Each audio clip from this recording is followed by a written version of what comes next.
Bismillahirrahmanirrahim. Assalamualaikum warahmatullahi wabarakatuh.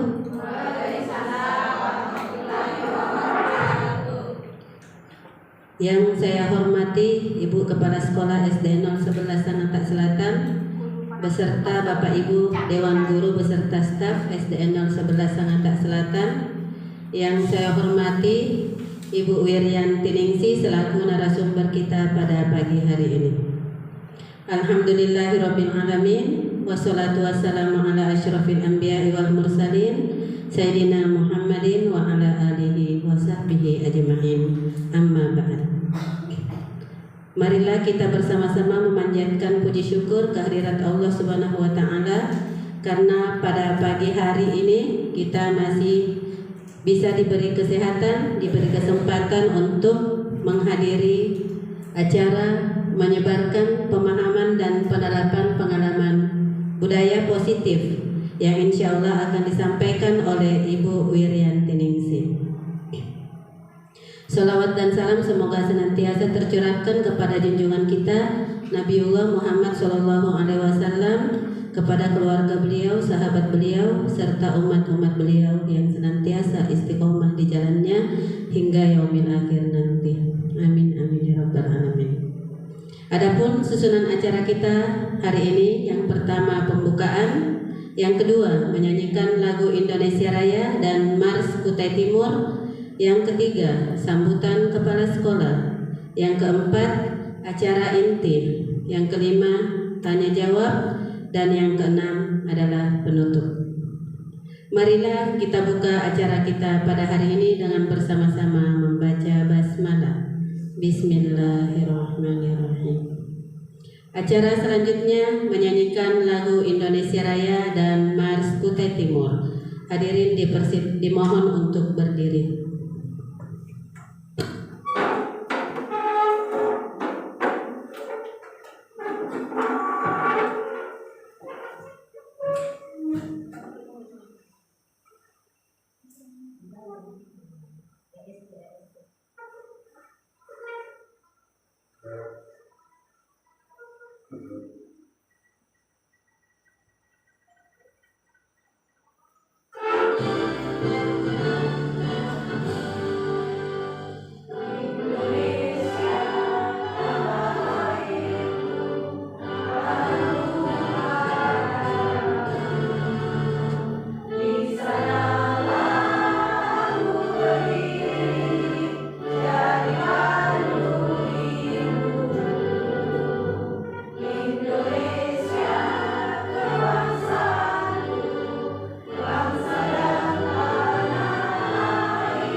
kembali. Acara selanjutnya sambutan kepala sekolah. Kepada Ibu Hermin Rantepasang, waktu dan tempat disilakan.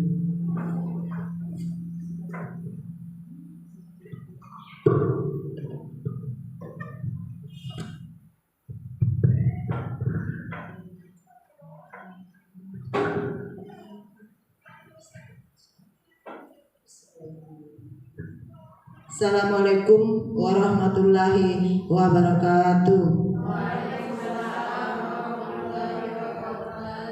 Selamat siang. Yang terhormat Bapak Ibu guru beserta staf, yang saya hormati Ibu Wirianti Ningsi SPD selaku narasumber pada pagi hari ini, pada siang hari ini. Alhamdulillah, kita panjatkan kehadirat Allah Subhanahu wa Ta'ala yang telah memberi kita nikmat sehat, sehingga pada siang hari ini kita bisa berkumpul dalam rangka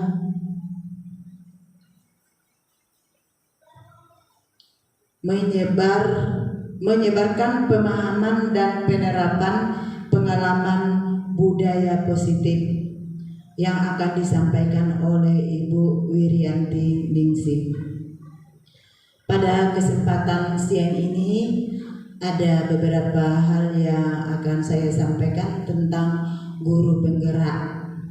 Semoga Bapak Ibu guru yang ada di ruangan ini bisa tersentuh, bisa tergerak mengikuti jejak teman-teman yang sudah menjadi guru penggerak. Yang pertama, guru penggerak ini dapat menggerakkan komunitas belajar untuk rekan-rekan guru di sekolah masing-masing, khususnya di SD 011 Sangatta Selatan ini. Kemudian bisa mendorong peningkatan kepemimpinan di sekolah masing-masing. Ketiga, bisa membuka ruang diskusi positif dan kolaborasi antara guru dan pemangku kepentingan, baik di dalam maupun di luar sekolah, untuk meningkatkan kualitas pendidikan. Yang keempat, bisa menjadi pemimpin pembelajaran, mendorong ekosistem pendidikan di sekolah masing-masing, terutama di SD 011 Sangatta Selatan. Mudah-mudahan dengan adanya kegiatan-kegiatan guru penggerak bisa menggerakkan Bapak Ibu sekalian untuk mengikuti apabila ada tes guru penggerak lagi. Dan harapan kita, semoga dengan adanya guru-guru penggerak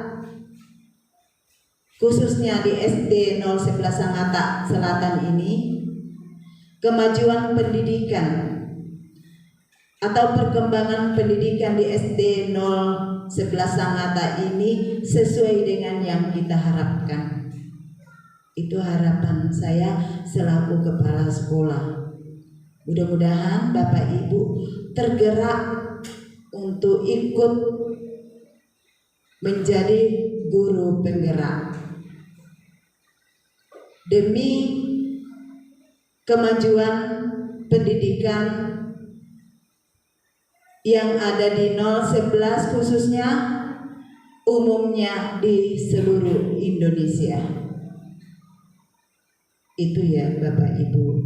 Mudah-mudahan hari ini apa yang disampaikan oleh narasumber membuat kita bergerak, tergerak dan menggerakkan, ya begitu ya, guru penggerak. Itu harapan saya. Mudah-mudahan dengan tergeraknya Bapak Ibu menjadi guru penggerak akan memajukan pendidikan yang ada di sekolah kita ini, khususnya dan umumnya di seluruh Indonesia. Sekali lagi, Bapak Ibu, saya mendukung sepenuhnya apabila ada Bapak Ibu yang akan mengikuti lagi jejak rekan-rekan kita yang sudah menjadi guru penggerak. Terima kasih Bapak Ibu sudah hadir. Mudah-mudahan apa yang kita dengarkan dari narasumber nanti bermanfaat bagi kita semua dan bagi orang lain. Amin ya rabbal alamin. Demikian sambutan dari saya. Mohon maaf apabila ada salah kata.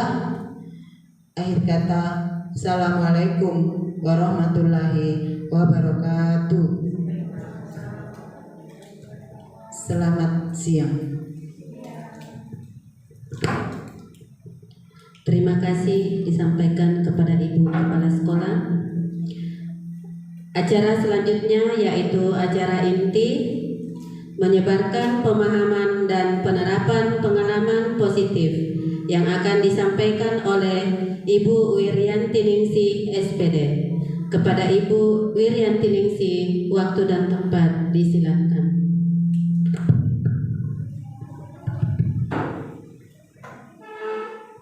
Bismillahirrahmanirrahim. Assalamualaikum warahmatullahi wabarakatuh. Selamat siang Bapak Ibu semuanya. Selamat siang Bapak Ibu semuanya. Siap menerima materi ya? Sebelum kita ke materi, mari kita speaking sebentar dengan tepuk satu. Ayo sama-sama kita mulai. 1, 2, 3. Tepuk 1. Tepuk 2. Tepuk 3.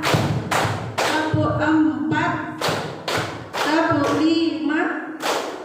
Bukan seperti ini Ibu ya. Tepuk 1. Yes. Tepuk 2. Oke. Ulangi lagi berarti fokus. Tepuk 1. Tepuk 2. Tepuk 3. Tepuk 4. Tepuk 5. Siap belajar. Terima kasih semuanya. Berarti sudah fokus ya. Fokus sudah. Baik, di sini saya akan menyampaikan materi saya yaitu menyebarkan pemahaman dan penerapan pengalaman budaya positif.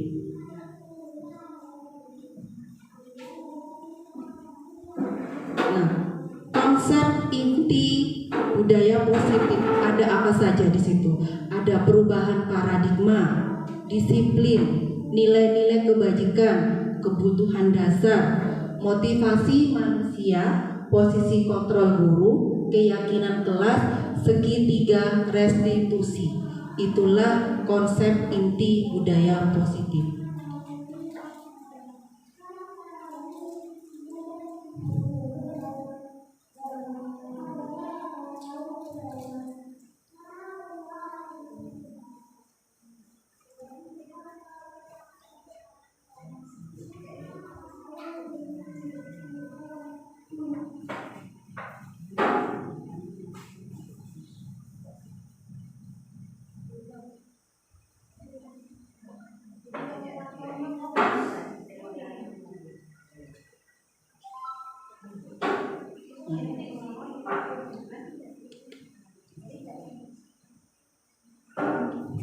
Baik, di sini ada pembelajaran dengan paradigma baru.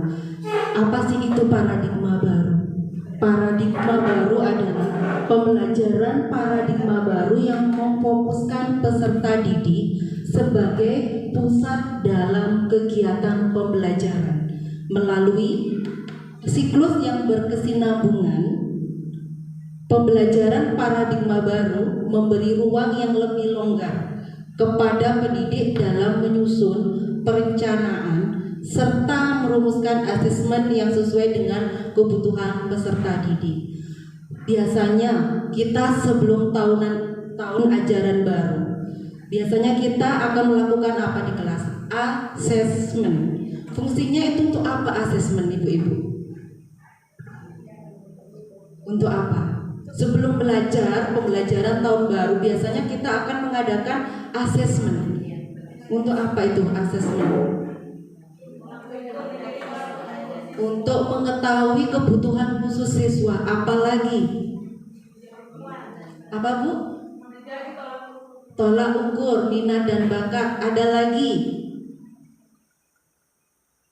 Setiap anak kebutuhan belajar itu kan berbeda. Ada yang audio, ada yang audio visual. Jadi sebagai guru, sebelum pembelajaran kita wajib melakukan asesmen. Supaya apa? Tercipta kenyamanan dan keamanan untuk belajar, mengetahui minat dan bakat siswa, kebutuhan siswa. Jadi sebelum pembelajaran dimulai, kita gunanya melakukan asesmen itu untuk mempermudah guru dan murid juga.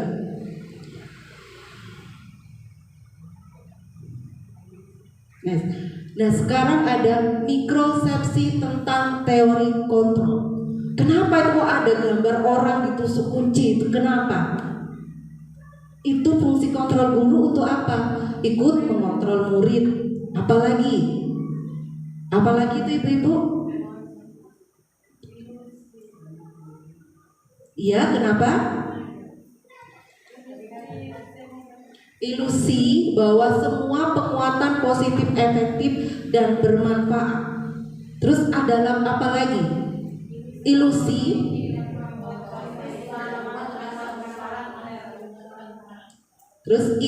bahwa kritik membuat rasa bersalah menguatkan karakter. Sebenarnya dalam kelas setiap hari tanpa kita sadari kita sering sekali mengkritik. Seperti apa? Ada siswa terlambat, seringnya kamu terlambat, seperti itu. Seringnya kamu tidak mengerjakan PR. Akhirnya apa yang terjadi di dalam ingatan siswa? Yang diingat bukan karena lambatnya atau tidak mengerjakan tugasnya, tapi kata-kata sering. Sering itu kalau diucapkan berulang-ulang, lama-lama anak-anak akan, saya lo sering terlambat. Jadi anak itu merasa tidak diterima dan tidak dihargai oleh gurunya. Apa yang harus kita lakukan? Saran dan kritiknya itu supaya anak-anak terbangun dari dalam dirinya. Apa yang harus kita lakukan ibu-ibu sebagai guru? Kata-kata yang sering tadi supaya berubah menjadi positif. Datang tepat waktu. Sebelum datang tepat waktu sebagai guru, apa yang harus kita lakukan? Kenapa Ibu? Membuat aturan. Baik, membuat aturan. Yang lain? Kesepakatan kelas. Bagus. Yang lain lagi? Kenapa? Memberi contoh, seperti memberi among ya. Kita sebagai guru among atau panutan. Jadi sebelum memberi atau mengkritik siswa kamu terlambat, jadi sebagai guru kita harus datang duluan di kelas.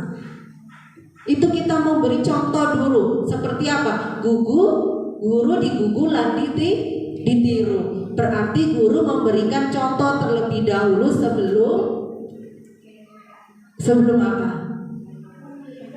Memberi perintah kepada siswanya.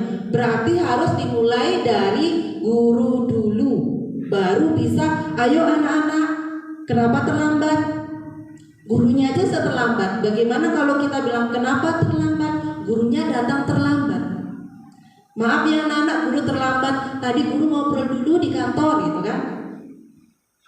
Berarti kita mulai dari diri sendiri dulu sebelum memerintahkan kepada siswa. Next. Nah, di sini ada mengubah paradigma stimulus respon ke pendekatan teori kontrol. Realitas kebutuhan stimulus respon ya. Realitas kebutuhan kita sama. Kebutuhan kita itu sama. Teori kontrolnya, realitas kebutuhan kita berbeda. Setiap kebutuhan orang kira-kira sama apa berbeda? Berbeda. Semua orang melihat yang sama, itu stimulus respon. Teori kontrolnya, setiap orang memiliki gambaran berbeda. Sama atau berbeda? Seperti kita melihat pensil dari jauh atau dari dekat. Pasti kalau orang yang matanya min atau rabun, lihatnya samar atau terang, pasti akan ada perbedaan. Terus kita mencoba mengubah agar orang berpandangan sama dengan kita. Itu stimulus respon. Teori kontrolnya, kita berusaha memahami pandangan orang lain tentang dunia.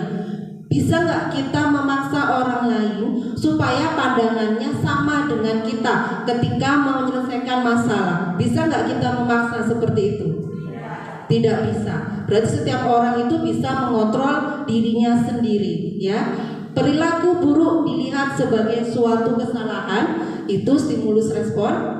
Teori kontrolnya, semua perilaku memiliki tujuan, ya. Setiap orang melakukan sesuatu itu pasti memiliki tujuan.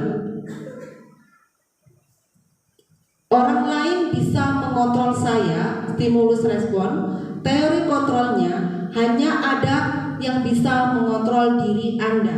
Berarti apapun godaannya, kalau kita bisa mengontrol diri kita, kita tidak akan tergoda.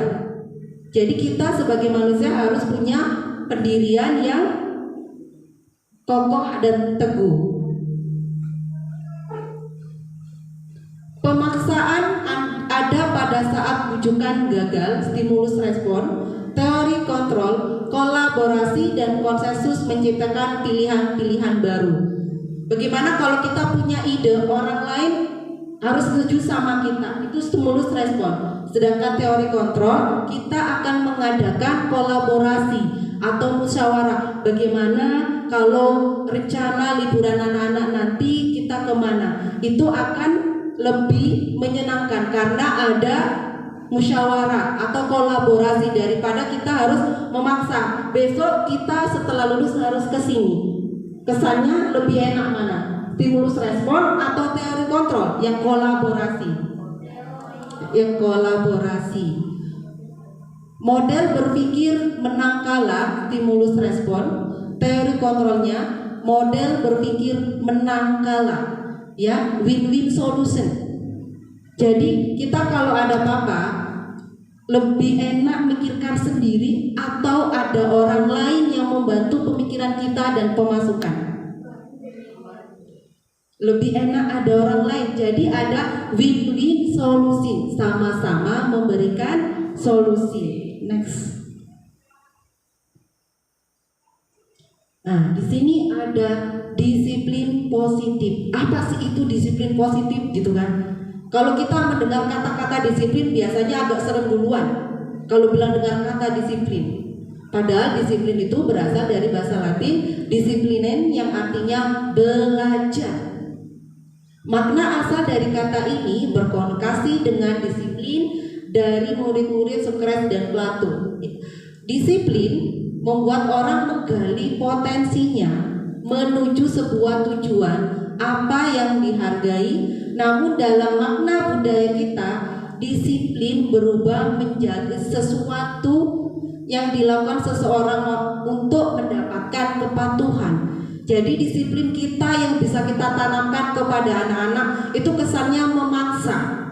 Jadi itu harus patuh, apa yang dibuat harus dipatuhi. Padahal setiap peraturan pasti ada celah. Makanya sering anak-anak bilang peraturan dibuat untuk dilanggar.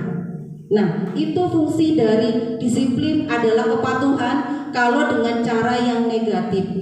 Terus apalagi sebagai pendidik tujuan kita adalah menciptakan peserta didik yang disiplin sehingga mereka berperilaku mengacu kepada nilai-nilai kebajikan universal dan motivasi intrinsik dalam perubahan perilaku yang lebih baik. Diharapkan setelah kita ada disiplin positif, anak-anak itu akan berperilaku lebih positif.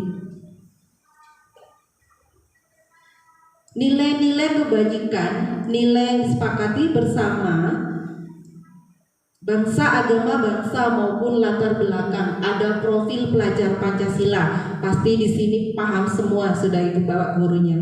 Beriman, bertakwa pada Tuhan Yang Maha Esa dan berakhlak mulia, berkebinekaan global, gotong royong, mandiri, kreatif dan menalar kritis. Nah, seandainya kita jadi guru, profil pelajar Pancasila itu ada sub-subnya. Ya, ada sub-subnya. Sub-sub yang akan kami masukkan di sini, saya mengambil visi saya kemarin ketika pendampingan individu, yaitu beriman kepada bertakwa pada Tuhan Yang Maha Esa. Satu, dan yang kedua mandiri. Itu yang saya masukkan. Budaya positifnya seperti apa? Mengajarkan anak-anak sholat duha bersama. Terus apalagi kemarin? Buang sampah pada tempatnya. Terus yang saya lakukan lagi apa kemarin? Setiap hari sebelum masuk kelas, kita berbaris di depan pintu sambil suit permainan yang menyenangkan, kita hafal perkalian.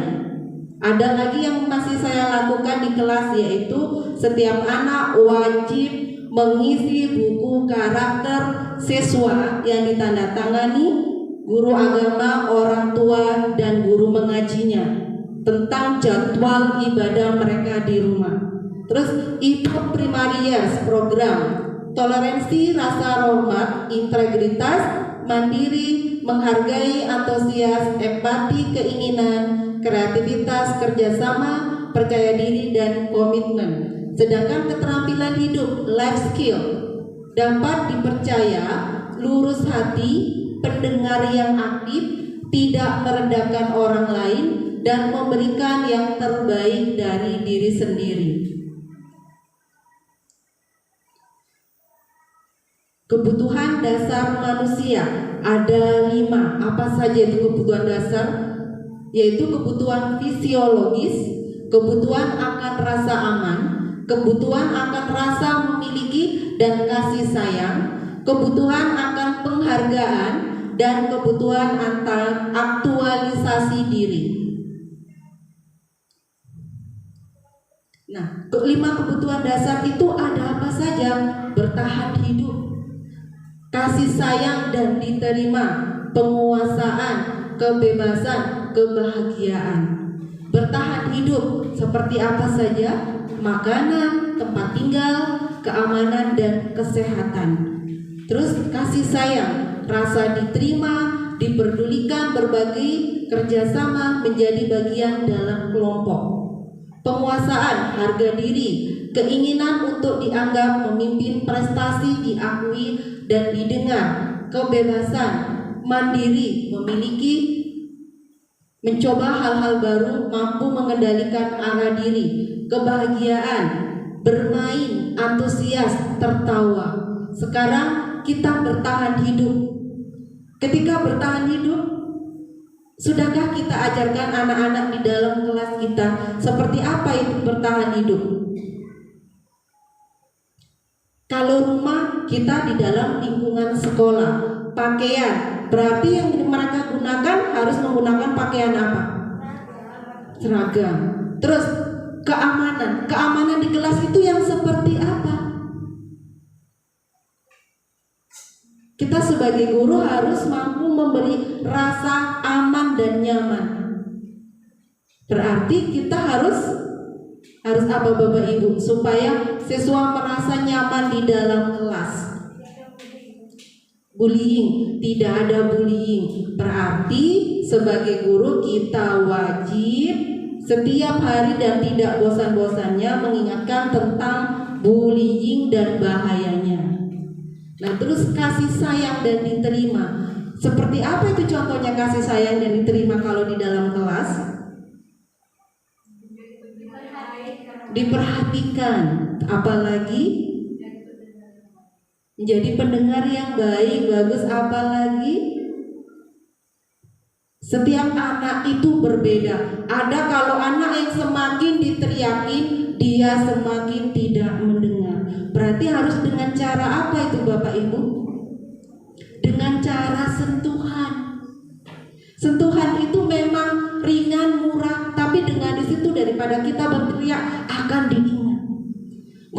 Saya dulu ketika marah, saya nggak diteriak-teriak, tapi langsung disentuh, disayang-sayang. Itu akan diingat Bapak Ibu. Lebih enak mana kita teriak-teriak atau dengan ada apa nak gitu. Tapi prakteknya kira-kira bisa kita nggak suara lembut seperti itu? Insya Allah.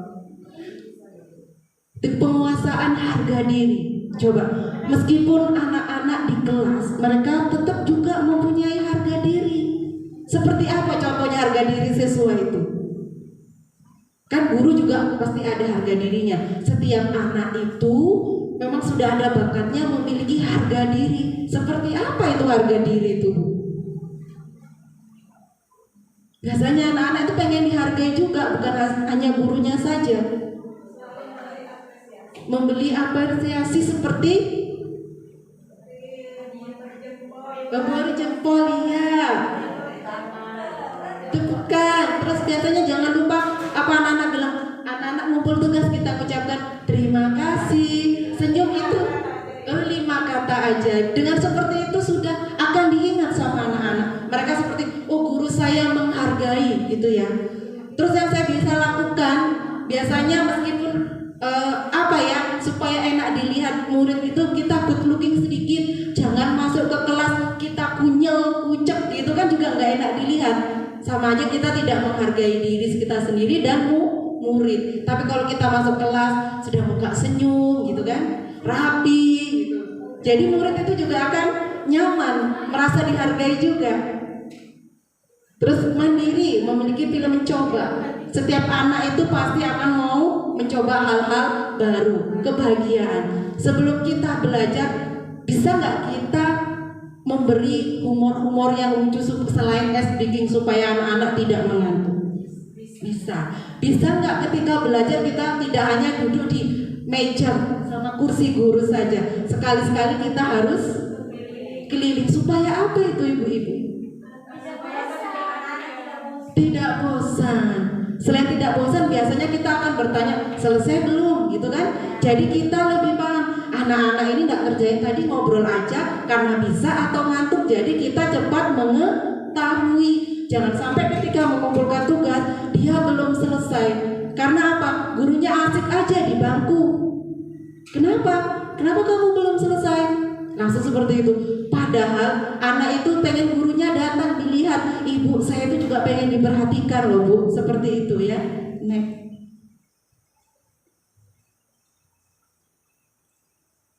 Motivasi perilaku manusia untuk menghindari ketidaknyamanan atau hukuman, untuk mendapatkan imbalan atau penghargaan dari orang lain, untuk menjadi orang yang mereka inginkan dan menghargai dengan nilai-nilai yang mereka percaya. Ini seperti apa membeli nilai-nilai yang mereka percaya itu ibu? Kita harus bisa memotivasi siswa bahwa siswa itu kalau mengerjakan sesuatu, ibu boleh nggak jelek-jelek saja gitu. Kalau suruh menggambar, ibu boleh nggak saya kerjakan nomor ini salah-salah gitu. Kita harus memberi motivasi ke siswa bahwa kamu itu bisa. Usaha dulu baru, ibaratnya gini, jangan mati duluan sebelum perang. Anak-anak itu kan, bu saya nggak bisa bu saya nggak bisa bu, padahal mereka belum mencoba. Padahal ketika mencoba hasilnya luar biasa, di luar nalar orang dewasa. Ketika mereka menggambar, imajinasinya luar biasa. Jadi sebagai guru kita harus rajin-rajin memberi motivasi siswa kita.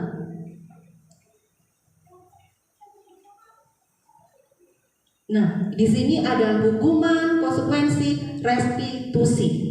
Hukuman itu seperti apa? Tidak terencana atau tiba-tiba. Murid tidak tahu yang akan terjadi atau tidak dilibatkan, bersifat satu arah, berupa hukuman fisik atau psikis. Lebih menyakitkan mana? Fisik apa psikis? Psikis. Dia tidak membekas dan tidak berdarah, tapi akan teringat selamanya. Kadang kita sebagai guru hilaf, kadang kita mengucapkan kata-kata mungkin yang sebagai manusia kita marah, padahal itu sangat menyakiti siswa kita. Terus ada konsekuensi. terencana atau disepakati sesuai peraturan. Murid tetap dibuat tidak nyaman. Sikap guru selalu memonitor murid. Ada restitusi, cara menanamkan disiplin positif pada murid, menebus kesalahan namun belajar dari kesalahan. Di sini ada 5 posisi kontrol guru. Yang pertama penghukum, yang kedua pemantau, yang ketiga monitor, manajer, yang keempat teman, yang kelima pembuat merasa bersalah. Contoh penerapan 5 posisi kontrol guru. Di sini ada kasus siswa ribut saat jam pelajaran. Ada siswa ribut di kelas. Ini sahabat saya sebagai penghukum, duduk di kursi refleksi berada di samping papan tulis. Jadi kalau ada anak ribut langsung duduk di kursi refleksi. Itu kita sebagai penghukum. Terus yang kedua, berapa kali ibu, bapak harus memberitahu kamu? Selalu saja mengecewakan ibu atau bapak. Pembuat merasa bersalah. Anak itu dibuat merasa bersalah dengan apa yang dia lakukan. Sebagai teman, mari dong kita bicara dengan halus. Ikuti aturan kelas. Tolong bantu ibu ya, sekali ini saja. Jangan sampai berbuat salah lagi. Berarti kita berbicara sebagai teman, sebagai pemantau. Kamu sudah melanggar aturan kelas. Kamu tahu konsekuensinya. Setelah jam pelajaran selesai, kamu boleh duduk di kursimu dan jangan diulangi lagi. Terus sebagai manajer, kamu tahu kesalahanmu. Kira-kira bagaimana memperbaiki kesalahanmu? Ini posisi kontrol. Apakah aku, seandainya saya kecewa sekali ke kamu, itu berarti posisi apa tadi ibu-ibu? Pemantau, manajer, rasa bersalah, merasa bersalah. Kenapa saya buat pertanyaannya di belakang, materinya langsung pertanyaannya di belakang? Posisi kontrol apakah aku? Saya kecewa sekali dengan kamu, berarti posisi membuat rasa bersalah. Kamu tidak pernah benar mau melakukan. Posisi si apa itu? Manajer, teman, pemantau, kontrol, penghukum. Tadi ada 5 posisi kontrol. Kamu tidak pernah benar melakukannya. Pemantau. Posisi kontrol apakah aku? Apa rencanamu untuk menyelesaikan masalah ini? Posisi manajer. Masih mengingat ya materinya, bagus. Posisi kontrol apakah aku? Ayo lakukan. Bagus. Berarti materinya sudah dapat. Posisi kontrol apakah aku? Kamu tidak akan mendapatkan nilai jika tidak mengerjakan tugas. Penghukum atau pemantau atau kamu tidak akan mendapatkan nilai jika tidak mengerjakan tugas. Penghukum atau pemantau? Pemantau itu hanya memantau sikap. Kamu tidak akan mendapat nilai yang tidak.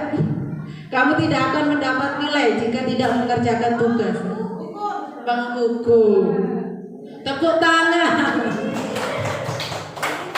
Nah, di sini ada lagi keyakinan kelas. Mengapa keyakinan kelas bukan peraturan kelas? Mengapa? Kita di kelas-kelas selama ini sudah ada namanya peraturan kelas.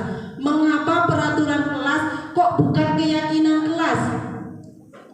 Kenapa itu Bapak Ibu? Kenapa Bu? Kenapa Bapak?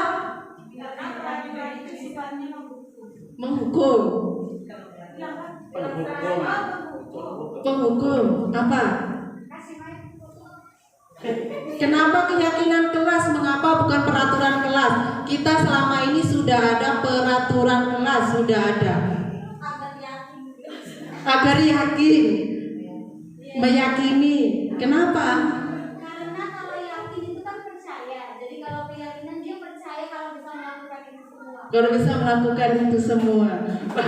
Berarti mengapa keyakinan kelas bukan peraturan kelas? Keyakinan kelas itu indikatornya berasal dari siswa dan guru. Siswa dan guru keyakinan kelas itu telah disepakati bersama. Itu keyakinan kelas bisa berubah dalam 3 bulan, 6 bulan mengikuti kondisi kelas. Itu keyakinan kelas. Kalau peraturan kelas kita buat, guru yang buat, siswa yang melaksanakan, dipakai selama setahun pula. Betul tidak Ibu? Kita pakai setahun peraturan kelas, nempel aja di ini. Mau itu muridnya jungkir balik, lari-lari, tetap tidak dirubah karena itu sudah peraturan. Beda dengan keyakinan kelas. Keyakinan kelas itu bisa dirubah mengikuti kondisi kelas. Jadi apa bedanya keyakinan kelas dan peraturan kelas? Apa tadi itu? Apakah itu?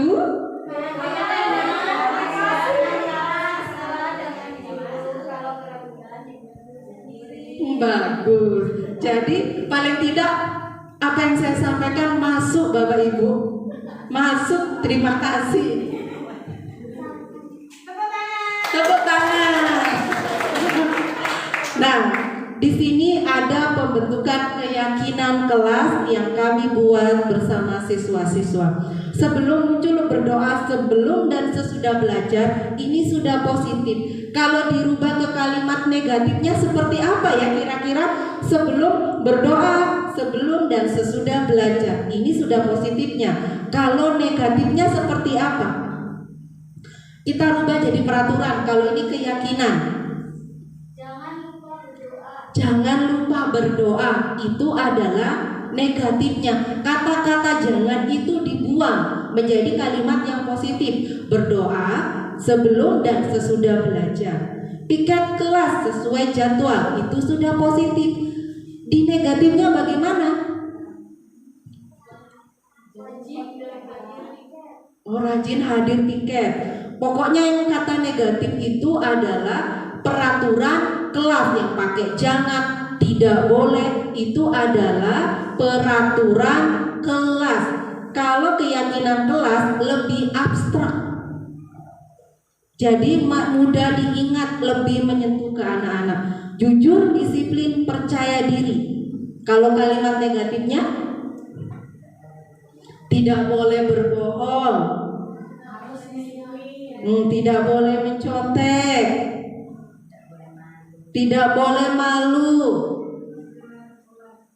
Ya, itu adalah yang negatif. Yang positifnya kira apa Bu? Jujur, disiplin, percaya diri, datang tepat waktu, jangan terlambat. Pokoknya kata-kata jangan itu konotasinya itu negatif. Jangan. Seperti apa biasanya? Jangan lari-lari. Pasti seperti itu. Tapi yang terekam di otak anak-anak itu bukan larinya, tapi jangan. Jadi kata-kata jangan sedikit kita rubah dengan kalimat positif yang abstrak, yang mudah diingat oleh anak-anak. Saling menghargai. Tidak boleh memukul teman. Tidak boleh membuli teman. Ya, itu kata-kata yang negatif. Tidak boleh, tidak boleh. Bertanggung jawab. Mengajarkan tugas tepat waktu. Bertanggung jawab itu meletakkan sepatu di rak sepatu itu masuk tanggung jawab. Terus buang sampah pada tempatnya. Kalimat negatifnya buang sampah pada tempatnya. Nah, dilarang buang sampah sembarangan. Ini adalah yang gambar-gambar ini post-it yang warna-warni itu adalah kata anak-anak yang pakai jangan, jangan, jangan. Jadi setelah ada kesepakatan bersama, kita buat kesepakatan kelas seperti yang tertera seperti itu. Sopan santun. Sopan santun. Kalimat negatifnya apa sopan santun? Jaga tingkah laku. Sopan santun itu bisa didengar, bisa dilihat tidak? Kalau dilihat seperti apa sopan santun? Menghormati guru seperti mengucapkan salam 5S. Terus kalau yang tidak, yang terdengar selamat pagi, assalamualaikum, itu adalah sopan santun yang bisa dilihat dan didengar. Nah, di sini ada segitiga restitusi, suatu proses dialog yang dijalankan oleh guru agar dapat menghasilkan murid yang mandiri dan bertanggung jawab. Restitusi, segitiga restitusi itu ada 3. Apa saja? Yang pertama, menstabilkan identitas. Yang kedua, validasi tindakan yang salah. Yang ketiga, menanyakan keyakinan kelas. Kalau menstabilkan identitas itu biasanya seperti apa? Kalau anak-anak mau buat kesalahan, menstabilkan identitasnya itu biasanya kita seperti apa? Apa yang kita lakukan? Kita akan bertanya kepada siswa langsung, sedang terjadi apa? Ada masalah apa? Apa yang kamu lakukan? Itu adalah menstabilkan identitas. Terus yang kedua, validasi tindakan yang salah. Sebagai guru apa yang kita lakukan? Kamu tentu punya alasan mengapa kamu melakukan itu.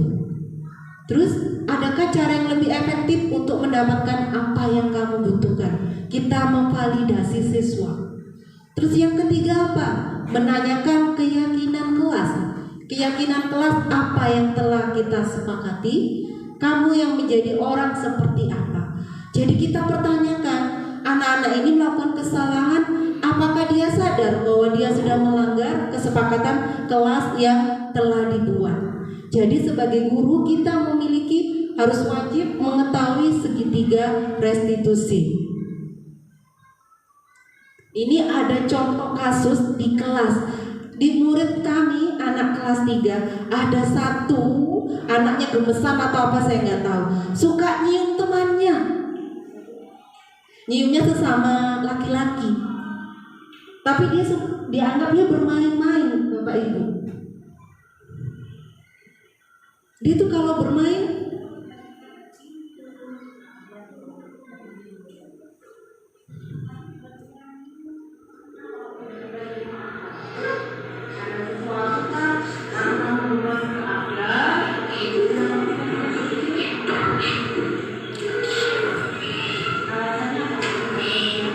saya menanyakan alasan di sini adalah menstabilkan identitas.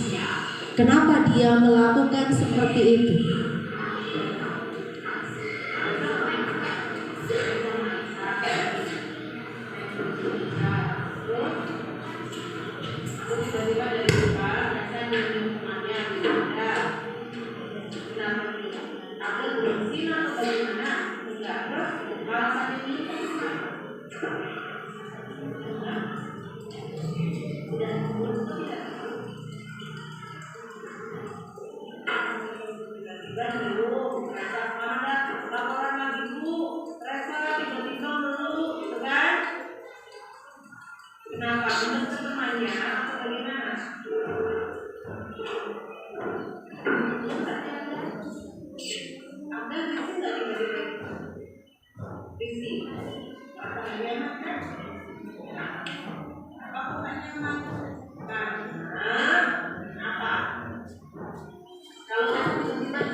saya mengatakan kepada Reza bahwa apa yang dilakukan itu salah. Kalian satu kelas itu adalah memang teman terkeluarga orang tidak, tapi tetap harus ada pembahasan tentang lumayan ganti-ganti dia kan aman. Itu dalam kelas atau ganti-ganti tapi tidak nyaman. Jadi enggak.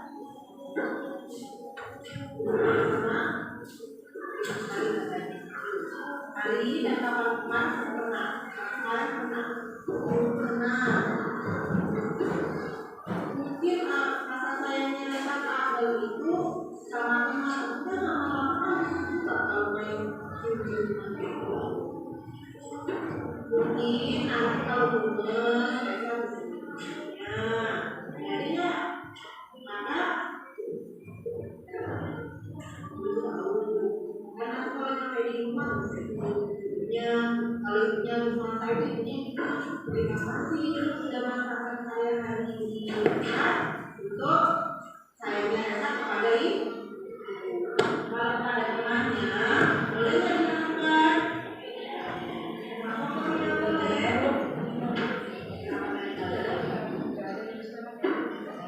Satu bersih, dua apa? Ada batasnya.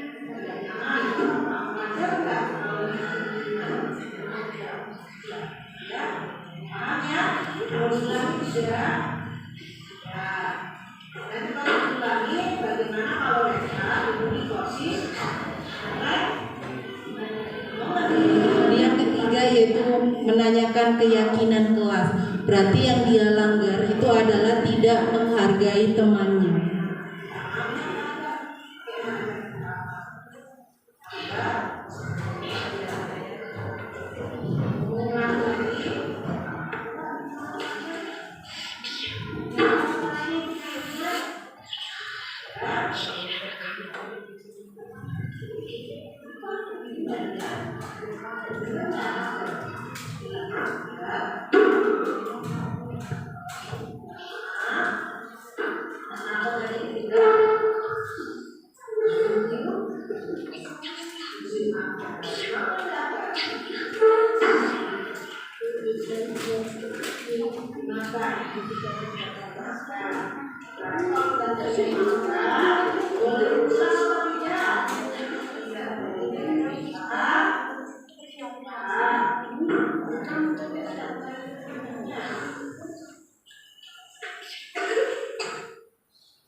Sebelum saya ke penutup, bagaimana moderator?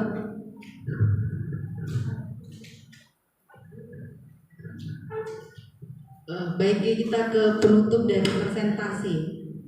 Dalam penerapan program disiplin positif, hendaknya guru memiliki standar kepribadian profesional dan sosial yang baik, di mana guru mampu merefleksi dirinya dalam posisi kontrol saat ini. Bagaimana perjalanan dirinya sebagai among atau manajer yang menuntut muridnya menjadi insan yang mandiri, merdeka dan bertanggung jawab sesuai standar nasional pendidikan. Ayo ibu ikutin ya, bergerak, tergerak, menggerakkan. Siap? 1, 2, 3. Bergerak, tergerak, menggerakkan. Kita menggerakkan siswa-siswa kita untuk budaya positif.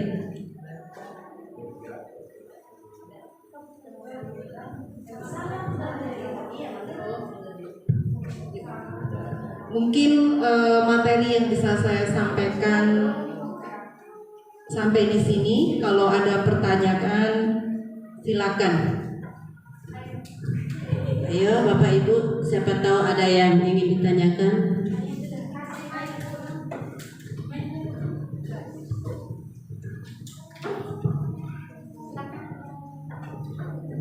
Baik, Assalamualaikum warahmatullahi wabarakatuh. Waalaikumsalam warahmatullahi wabarakatuh. Terima kasih atas kesempatan yang diberikan kepada saya untuk bertanya. Baik, sesuai judul yaitu pemahaman dan penerapan budaya positif. Ya, kita tahu arti dari budaya itu adalah nilai-nilai, prinsip-prinsip atau kebiasaan-kebiasaan yang baik yang kita harus terapkan ke siswa. Dan ini jangka waktunya panjang ya di sekolah dalam budaya positif ini. Pertanyaan saya, seperti yang Ibu tadi sampaikan, bahwa guru adalah sebagai kontrol bagi siswa. Nah, pertanyaan saya, adakah atau bagaimana cara kita seorang guru bekerja sama dengan orang tua murid berkontribusi dalam menerapkan atau membangun budaya positif ini yang berpihak kepada anak. Karena kadang ada orang tua yang menyerahkan sepenuhnya pendidikan itu kepada guru. Dan orang tua ini, ada beberapa orang tua yang bermasa bodoh untuk mendidik sepenuhnya anaknya dan diserahkan kepada pihak sekolah. Bagaimana cara kita untuk bekerja sama atau berkontribusi untuk penerapan budaya positif ini? Terima kasih.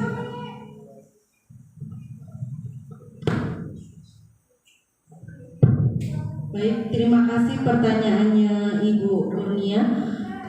Tadi sudah saya jelaskan sedikit tentang buku karakter siswa atau buku pengendali karakter siswa. Kita ada kolaborasi antara orang tua, guru mengaji, dan guru agama. Di situ kita ada kontrol ya, mulai dari dia bangun tidur sampai tidur kembali mengerjakan ibadah. Saya terapkan hanya di ruang kecil, di ruang kelas 3A dulu. Kalau berhasil, nanti baru akan disebarkan lebih luas lagi, khususnya di 011. Jadi mungkin betul kata Bu Nia, orang tua banyak yang menyerahkan 100% pendidikan kepada sekolah. Nah, mereka menganggap anak kita itu di sekolah laundry. Jadi anaknya ditaruh gitu aja, pulang-pulang bersih. Seperti kayak kita ibaratnya penyulap. Anak-anak pulang disulap jadi pintar semua. Jadi itulah pentingnya kita kolaborasi antara orang tua dengan apa? Dulu sudah ada WA, kita tetap komunikasi. Terus dengan buku kendali karakter ini diharapkan orang tua, guru mengaji, guru sekolah, dan guru agamanya itu sama-sama mengontrol dengan tanda tangan. Tidak hanya tanda tangan saja, itu ada bukti video. Kalau bisa betulan ke anak ini sholat, betulan ke anak ini, saya biasakan anak-anak itu setiap hari paling tidak mengucapkan terima kasih sudah dimasakkan sama ibunya. Itu yang dibudayakan, mulai sudah mengucapkan terima kasih sama ibu, hari ini sudah disiapkan sarapan.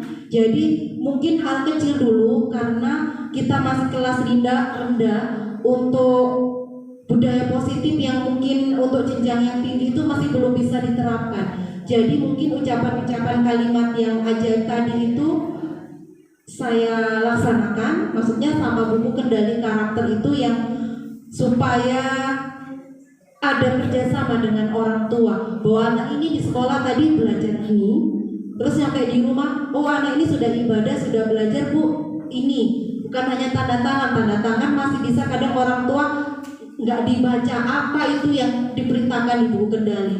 Tapi saya mohon ke orang tuanya harus dibaca sebelum ditandatangani.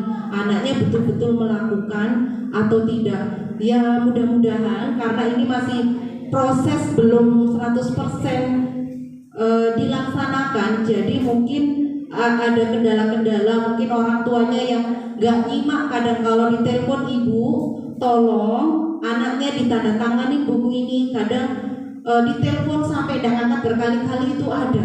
Itu kendala kita sebagai guru. Bagaimana caranya? Sebenarnya selain kita menelpon, alangkah bagusnya sekali-sekali kita berkunjung ke orang tuanya, ke rumah si siswa.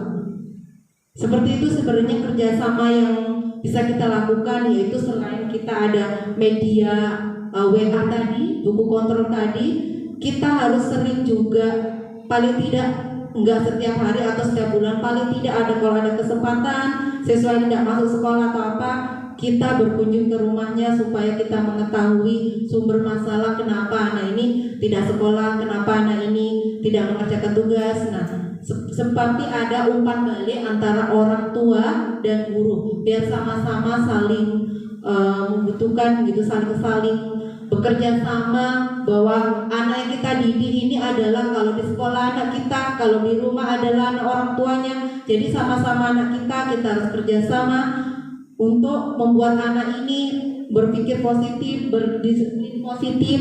Itu fungsinya mungkin kolaborasi antara orang tua dan guru.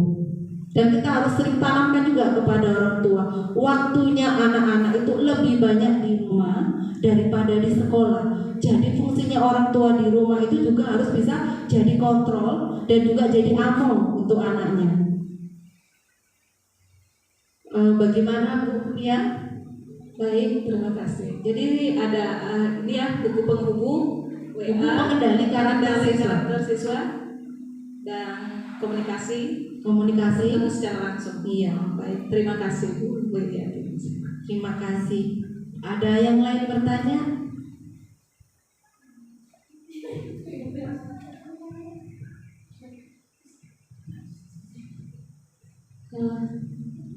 Selamat siang Bu Yanti, saya mau tanya. Kadang kan kita suka terbawa emosi Bu Yanti pada saat ada suatu masalah atau suatu kasus, nggak sengaja kita mengucapkan atau melakukan sesuatu yang sekiranya menyakiti anak tersebut tanpa sadar. Kalau Bu Yanti bagaimana cara menyikapinya? Mohon masukannya. Saya pribadi atau saya sebagai guru? Sebagai guru di kelasnya Bu Yanti. Sebagai guru di kelas, seandainya saya mengucapkan kata-kata yang biasa kita manusiawi, mungkin kita akan marah, dan kata-kata itu tidak sengaja terlontar dari mulut kita gitu. Kalau saya Bu ya, ini menurut saya, kalau saya sebagai guru di kelas, kalau saya mengatakan sesuatu mungkin yang menyakiti siswa itu gitu, secara tidak sengaja, biasanya saya ketika temannya keluar atau ketika temannya istirahat, saya mengobrol tadi kepada anak yang tadi saya marahin. Biasanya saya ajak ngobrol. Tadi itu sebenarnya apa yang kamu lakukan sampai ibu marah seperti itu. Tapi sebelum itu apa yang saya lakukan? Saya meminta maaf. Saya meminta maaf kepada siswanya, bukan minta maaf kita sebagai guru tidak ada harga diri atau apa, bukan. Tapi dengan meminta maaf berarti bahwa saya juga salah dengan mengatakan kata-kata yang tidak baik tadi kepada siswa. Pertama saya lakukan adalah mendatangi si siswa. Saya meminta maaf bahwa mungkin perkataan ibu tadi itu menyakiti gitu. Dan yang ketiga yang saya lakukan biasanya saya nggak mungkin jarang ngobrol sama anak itu atau apa. Bisa jadi besok-besok kedepannya saya akan lebih mendekati si anak ini gitu. Supaya apa? Supaya kedekatan antara guru dan siswa itu lebih erat, lebih bonding lah, perasaan kita antara guru dan murid itu dapat. Itu yang saya lakukan Bu. Yang pertama mendekati si anak, mengobrol, saya mengucapkan maaf. Jadi sebagai manusia kita mungkin salah melakukan seperti itu. Nah, apa yang kita lakukan sebagai manusia? Saya meminta maaf. Sebagai guru, saya tetap memberi contoh atau mengingatkan bahwa apa yang kamu lakukan itu salah, tapi dengan kata-kata yang mungkin tidak enak didengar si anak. Kita manusia itu kadang nggak sadar mengucapkan kata-kata yang mungkin menyakiti anak. Nah, itu yang saya lakukan, itu saya lebih mendekati si anak, meminta maaf. Menurut saya seperti itu yang saya lakukan. Jadi yang pernah yang saya marahin seperti itu, akhirnya dia lebih dekat ke saya. Mungkin menurut saya tidak ada anak yang nakal, yang ada itu anak yang butuh perhatian. Kenapa anak ini nakal? Jadi timbul pertanyaan itu, dari situ jadinya ada kedekatan Bu. Menurut saya seperti itu Bu ya, menurut saya. Iya. Terima kasih Bu Yanti. Semoga memuaskan jawabannya.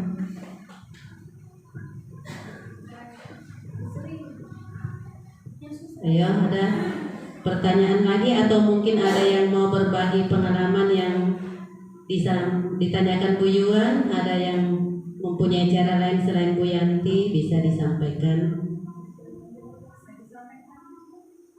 Siapa tahu kan jawaban Bapak Ibu bisa menjadi motivasi kita sebagai guru, bisa kita tiru hal-hal yang baik yang Bapak Ibu laksanakan di kelas. Adakah cara Bu Ani? Mungkin Bu Ani yang di kelas 1 atau yang di kelas 4. Kan setiap jenjang itu kan biasanya berbeda cara penanganannya. Mungkin kalau kita di kelas rendah masih kita sistem di pendekatan, tapi kalau sudah kelas tinggi sudah agak-agak itu ya, mau mendekati anak-anak, apalagi kalau yang jenis kelaminnya berbeda dengan kita kan sudah mulai besar, sudah mulai balik kan kadang tidak enak kalau anak-anak yang sudah besar. Mungkin ada cara lain selain melakukan pendekatan fisik yang seperti tadi yang dipraktekkan Bu Yanti kan kelas 3, kelas rendah. Jadi mungkin ada masukan atau ada ide-ide dari Bapak Ibu, silakan. Bapak mungkin ada masukan buat kami untuk menangani anak-anak yang bermasalah.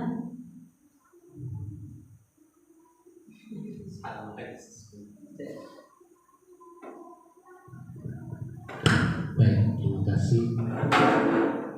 Mungkin sedikit berbagi pengalaman aja sih.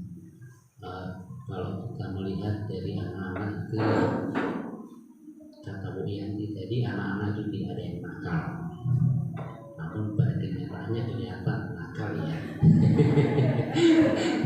Ya kan? Nah, kata Bu Yanti bahwa anak itu kurang perhatian. Apakah menurut Bu Yanti bahwa anak itu nakal sudah 100% bahwa itu kurang perhatian? Itu kalau menurut saya sih belum belajar dengan 100% ya, menurut saya sih. Anak itu bisa nakal itu ada macam-macam Bu. Mungkin ada tekanan atau mungkin situasi kondisi di rumah yang bukan karena perhatian, ada hal lain yang bisa membuat seperti itu. Nah, jadi kalau berbicara sedikit masalah pengalaman tentang mengenai anak, saya sudah banyak sekali ketemu masalah ini karena saya kebetulan mengajar dari kelas rendah sampai kelas tinggi. Pertama sikap saya itu bisa dekat dan bisa jauh, tergantung situasi dan kondisi. Nah, ketika anak itu mulai melakukan hal yang agak di luar daripada yang kebiasaan, itu pertama saya memperlihatkan bahasa dulu bahwa ini seolah yang dilakukan tidak benar. Itu pertama. Yang kedua, saya dekatin, saya panggil. Kenapa begitu? Terutama kepada si Berdi itu kelakuan yang selalu didekat, selalu begitu, tidak pernah berubah. Berubah sebentar diulang lagi, berubah sebentar diulang lagi. Akhirnya kemarin saya memberi tugas kepada Berdi, kamu setiap hari di kelas selalu kayak gini. Bisakah kamu memberi contoh yang baik ke teman-temanmu? Kamu tuh bagus loh, hebat sebenarnya, sayang itu. Bisa kamu berubah? Oh iya Pak, saya akan berubah. Tapi saya bilang, kamu ngomong kayak gini besok itu lagi. Ini yang Bapak nggak setuju. Ya Pak, saya berusaha. Mudah-mudahan seterusnya. Jadi ketika saya masuk itu selalu saya lihat, yang pertama saya lihat ada Berdi. Jadi memang betul bahwa itu harus ada pendekatan dalam situasi yang memang harus kita lihat pendekatannya seperti apa. Nah, kalau misalnya kita melakukan kesalahan, saya banyak melakukan kesalahan, dan begitu saya ngomong keras atau biasanya membentak, tidak cukup waktu lama saya langsung minta maaf karena saya tadi hilang atau apa, saya masih melakukan seperti ini. Dan kalian tahu penyebabnya kenapa sampai seperti itu. Maaf, saya minta maaf. Itu saya selalu lakukan setiap saat kalau kalian semangat. Nah, bukan berarti juga sampaikan ke siswa bahwa saya marah bukan berarti saya tidak suka atau saya benci, tidak sama sekali. Tapi saya marah karena saya sayang kepada kalian supaya tidak melakukan hal yang tidak itu yang sering saya lakukan. Nah kalau misalnya anak-anak kecil kayaknya memang hanya perlu wujudan aja sih, kayaknya digombal, ya diangkat, dirayu, itu akan jadi senang dia kayaknya kalau untuk anak kelas rendah. Kalau kelas tinggi, terutama contoh yang mohon maaf saya sebut namanya kayak kelas 6 si Sahabat Nur itu agak lain sudah. Jadi kita beri masukan apapun sedikit kadang dia sudah mulai melawan. Nah ini kita harus cari masuknya, cara masuknya dia dalam situasi apa. Kayak kemarin dia tidak pakai sepatu, itu sering-sering. Kenapa Bang? Saya tidak, kakiku sakit. Tapi saya lihat kakinya itu jauh dari sepatu, tapi memang sakit. Ya nggak apa-apa, nanti kalau memang sudah sembuh kamu bisa pakai. Tapi kalau bisa jangan cari alasan yang bukan pada tempatnya. Lebih jujur daripada seperti itu. Ya itu mungkin siapa memang ya mungkin mohon maaf, mungkin itu agak sedikit bisa dibilang bahwa itu memang kurang perhatian, kurang kali mungkin. Ya saya tidak bisa menjalin bahwa itu 100%. Karena nanti kalau kita ngomong kayak gitu orang tuanya dengar, masa kamu bilang anakku tidak kuperhatikan. Saya pernah alami itu orang tua yang keberatan.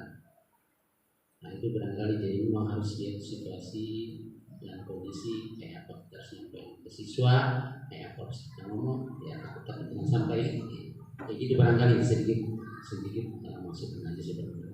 Terima kasih. Terima kasih masukannya Pak Petrus. Jadi yang pertama memang pasti menggunakan pendekatan Pak ya. Mau jenjang rendah sama tinggi, pendekatan masih digunakan. Ada lagi tadi Bapak ada masukan kembali dengan memberi motivasi kepada si anak yang tadi seperti pembuat itulah Pak, memberi motivasi. Dan apa lagi juga yang Bapak lakukan tadi, segera melakukan kesalahan kita langsung mengucapkan maaf. Jadi mungkin dengan berapapun kasus pendekatan itu adalah memang yang bisa kita gunakan ya Pak ya. Terima kasih atas masukannya.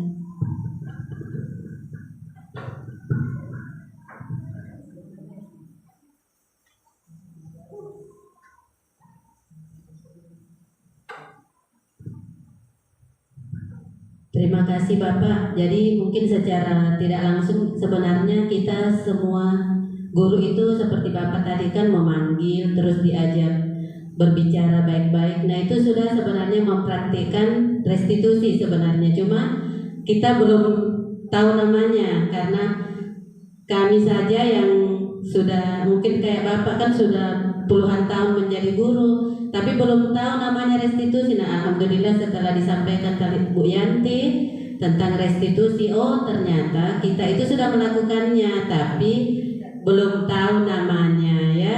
Jadi semoga kedepannya kita bisa berkolaborasi. Jadi misalnya kalau ada yang punya masalah, mungkin seperti saya punya masalah di kelas, mungkin saya tidak bisa menyelesaikan dengan sendiri, mungkin akan meminta saran kepada Bapak Ibu.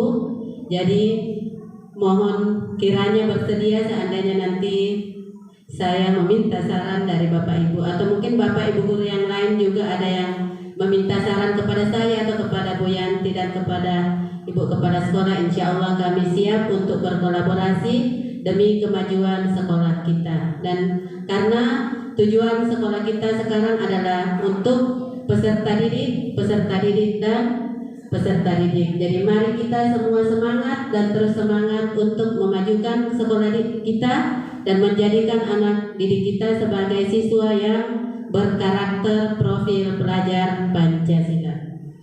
Nah mungkin itu saja materi yang disampaikan oleh Bu Wirianti Ningsih. Terima kasih atas materi pada hari ini yang sangat luar biasa. Saya selaku pembawa acara mohon maaf apabila selama membawakan acara ini terdapat salah-salah kata yang keluar dari ucapan saya. Terima kasih atas perhatian. Wabillahi taufiq wal hidayah. Wassalamualaikum warahmatullahi wabarakatuh. Selamat siang. Assalamualaikum warahmatullahi wabarakatuh. Waalaikumsalam.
kesepakatan apa yang kalian inginkan. Ya, jadi kesepakatannya dibuat secara bersama-sama. Coba kita mulai dari yang kalian.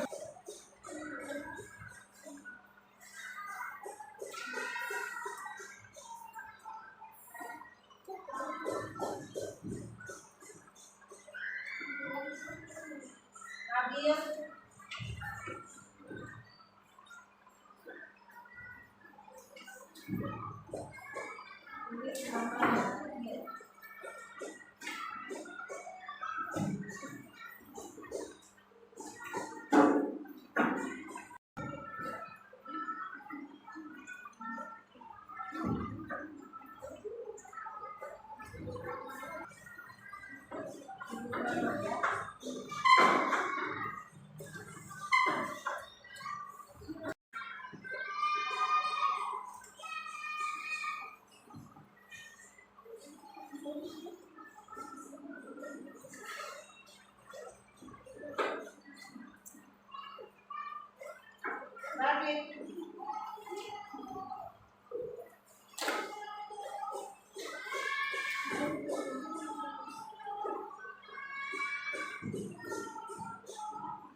Latifa ada jujur, disiplin, percaya diri. Betul Latifa ya?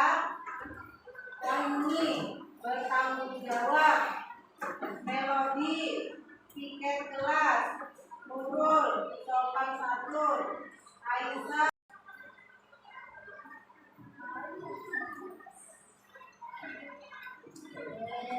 Melodi.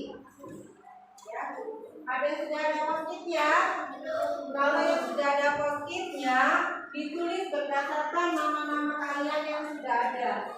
Belum, tarik.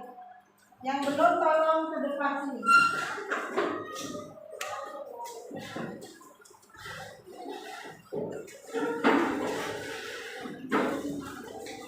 Ditulis berdasarkan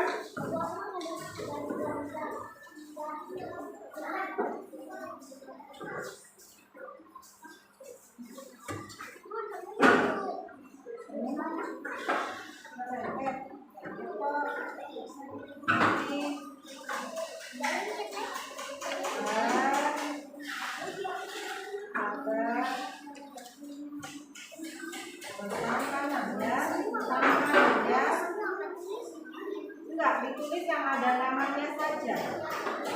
Sebelum Turun dulu.